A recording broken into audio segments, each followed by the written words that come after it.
गोटे जाति को गोटे समाज को आगु को नापाई हेले जातीय शिक्षा नीति 2020 जिते बड़े आडप्ट करने जाऊँगी से गोटे सौभाग्यर कथा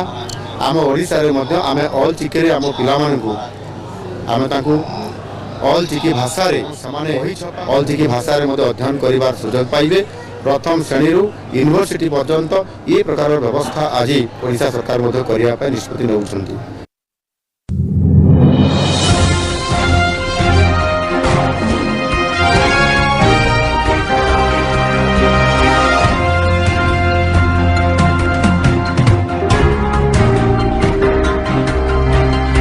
सांताली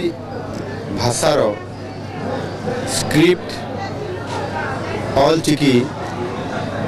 जार प्रतिष्ठाता होती पंडित रघुनाथ मुर्मू से 1925 मसीह ये सांताली लैंग्वेज स्क्रिप्ट ऑल चिकी को उद्भावन करते तार प्रतिष्ठा करते एवं ताहार 2025 मसीह 100 वर्ष पूर्ण है। कारण 100 वर्ष जिते बड़े पूर्ण 100 वर्ष पूर्ति पालन करने अवसर राज्य सरकार तरफ वर्ष तमाम गोटे वर्षर उत्सव पालन करने आम सारा ओडिशा रे एक कार्यक्रम को सरकार घोषणा करते गत डिसेम्बर 2024 रु डिसेम्बर 2000 एंडिंग तक अर्थात आज 27 तारीख वर्ष तमाम उत्सवर ये हूँ शेष दिन को पहुँचुची और निश्चित भाव आज सांताली भाषा और ताहार स्क्रिप्ट ऑल चिकी एवं ताहार लिटरेचर संपूर्ण भाव आज केवल ओडिशा रे नुह सारा भारत वर्ष रे एक स्वतंत्र भाषा भाव सरकारी भाषा हिसाब से मान्यता प्राप्त हैला परे आज बहुत तार प्रगति पथरे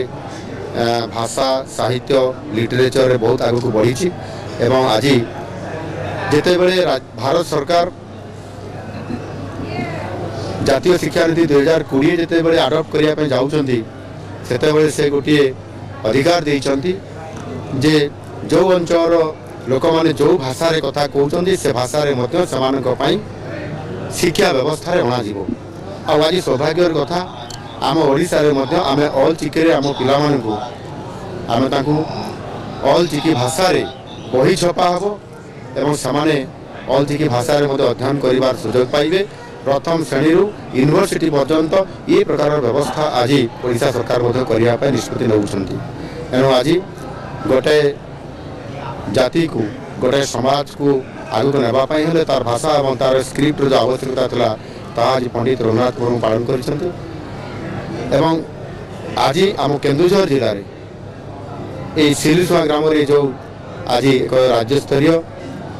ये जो तांकर ऑल चिकी स्क्रिप्ट 100तम जो 100 वर्ष जो पूर्ति पालन आज समारोह उत्सव था निश्चित भाव से मुझे गर्वित एवं से समाज आसी कारण आज ये समाज केमती आगू को बढ़ आउर स्मृतिपीठ पंडित रघुनाथ मुर्मू स्मृतिपीठ ताकू आज कैबिनेट रे आम अनुमोदन करूँ। पीठ को बरपुत्र स्मृतिपीठ को संपूर्ण भाव में एक स्मारकीय प्रतिष्ठा स्थान हिसाब से जन्मस्थान हिसाब से करने निष्पत्ति पंडित रघुनाथ मुर्मू से स्वतंत्र स्थान पाई निश्चित भाव में ये केन्दुझर ओडिशार आउ जने बरपुत्र विप्लवी धरणीधर नायक तांकर जन्मस्थान को आम कैबिनेट अनुमोदन करूँ। जन्मस्थान को स्मृतिपीठ आकार में सरकारी स्तर में मान्यता देवाई एवं से प्रत्येक स्मृतिपीठ को आम से एक प्रोजेक्ट कर इंटरप्रिटेशन सेंटर से आमर एक कम्युनिटी हॉल रहिबो म्यूजियम रहिबो एवं ताहार संपूर्ण भाव से अंचल को आम तार सौंदर्यकरण और उन्नतीकरण करने समस्त व्यवस्था करने योजना कर निश्चित भाव में आज जो ओडिया अस्मितार कथा एवं ओडिशार बरपुत्र मान को जो सम्मान देवा कथा आज आम सरकार आज पूर्ण मात्रा करने चेष्टा कर आगामी दिन में समस्त बरपुत्र को यथोचित सम्मान देवा सहित जन्मपीठ को स्वतंत्र भाव एक स्मारक हिसाब से ग्रहण करने जो निष्पत्ति नहीं साकार करूँ।